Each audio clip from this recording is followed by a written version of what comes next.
Kind-hearted English viewers, subscribe, like and share my revenge tales. Your small kindness fuels justice. Join me now as we craft a gripping, unforgettable reckoning together.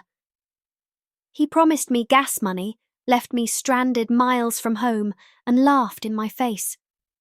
A week later, he was jobless, broke, and completely humiliated. All thanks to me. If you've ever had someone betray you after you did them a favour, you're going to love this story. Stick around, hit that like button, and subscribe, because justice is best served cold. Back in the 90s, I wasn't exactly rolling in cash. I was 16, newly licensed, and driving a hand-me-down clunker, an 80s rust bucket my aunt gave me. Every uncle, cousin, and my dad had poured hours into patching it together. Brake lines, alternator, steering column, you name it, we'd replaced it. It was a badge of honour, really. Being poor sucked, but we had tools, determination, and enough family know-how to keep that heap barely alive. That car was my freedom, my pride, and my curse. Now, here's where my cousin enters the picture. He was staying with us through high school, a year older, cocky, and always hanging with his buddy. The two of them were inseparable, always smoking weed, always loud, and always hogging my N64 to play GoldenEye while I sat in the corner. One day, they needed a lift. The buddy's truck was at the dealer getting warranty service, and guess who was their free chauffeur? Me. The only problem? My alternator was dead. My car ran off pure battery charge, and I'd already done the math. I had about 22 miles per charge, max. The trip to the dealer? 30 miles round trip. I told them straight up, "Look, I don't think I can make it." They promised, "Don't worry, man. We'll cover gas. We'll give you a jump so you can get home. It'll be fine." Reluctantly, I agreed. Foolishly, I trusted them. We roll into the dealer. His truck's almost ready, so we hang out inside. 10 minutes later, they hand him his keys.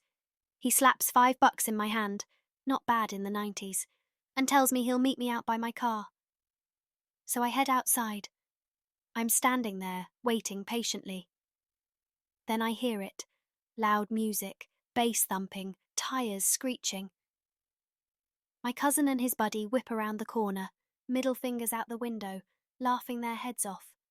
And just like that, they're gone. They left me stranded. No gas, no charge, no ride home. Just a dead car and a lot of humiliation. I went back inside, fuming. I begged the service desk for help. "Please just put my battery on a charger for 20 minutes, or give me a jump so I can limp home." The guy didn't even blink. "Nope, we don't do that. Sucks to be you." So I sat in that lobby, hours ticking by. I borrowed their phone. This was pre-cell days, remember? And called every number I had memorized. Finally, by some miracle, a family friend showed up. He gave me a jump, handed me a $20 bill for my alternator fund, and wished me luck. But that ride home, my blood boiled with every passing streetlight. They thought they'd played a harmless joke. But no, they'd messed with the wrong poor kid with a clunker. First, I wanted small payback, something subtle, something they wouldn't even suspect. That N64 they loved so much? Yeah, it suddenly stopped working, at least for them. I rigged up a fake AV cable, a dummy wire that made the console look broken. Meanwhile, I kept the real one tucked away in my room. Whenever they fired it up, all they got was static. They whined, they complained, they pounded the controllers in frustration. Meanwhile, I'd sneak into my room later, plug in the real cable, and happily play GoldenEye in peace. That was phase 1. Petty, satisfying, but not enough. See, the thing about my cousin and his buddy was this. They both worked at the buddy's dad's warehouse. It wasn't glamorous, but it was steady money.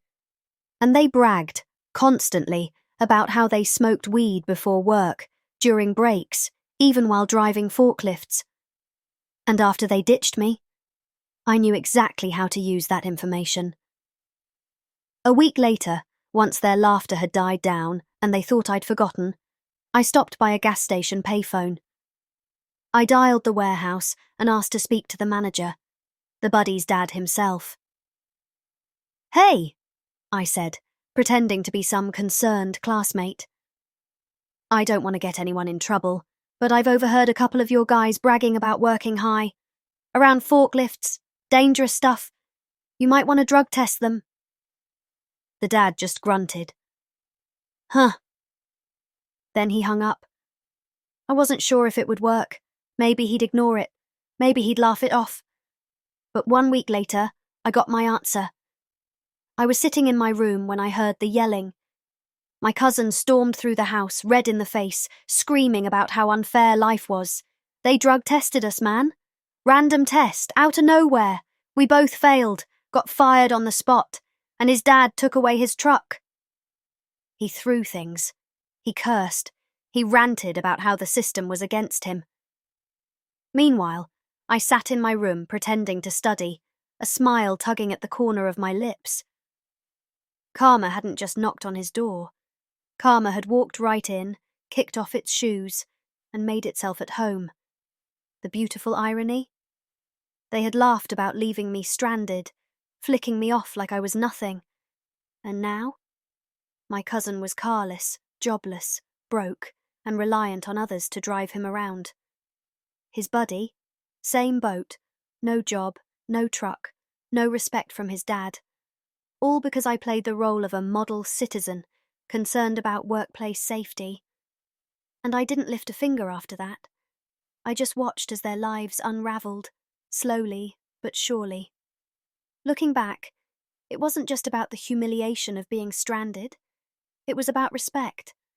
They thought I was disposable, just a kid with a junk car they could use and laugh at.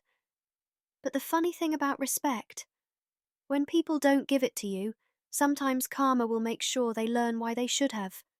Sometimes revenge doesn't require fists or yelling. Sometimes it's just one well-placed phone call and a little patience. Was that not the most satisfying revenge ever? Tell me in the comments if you think I went too far, or if they got exactly what they deserved. Smash that like button, subscribe, and stay tuned for more stories where karma always finds its mark.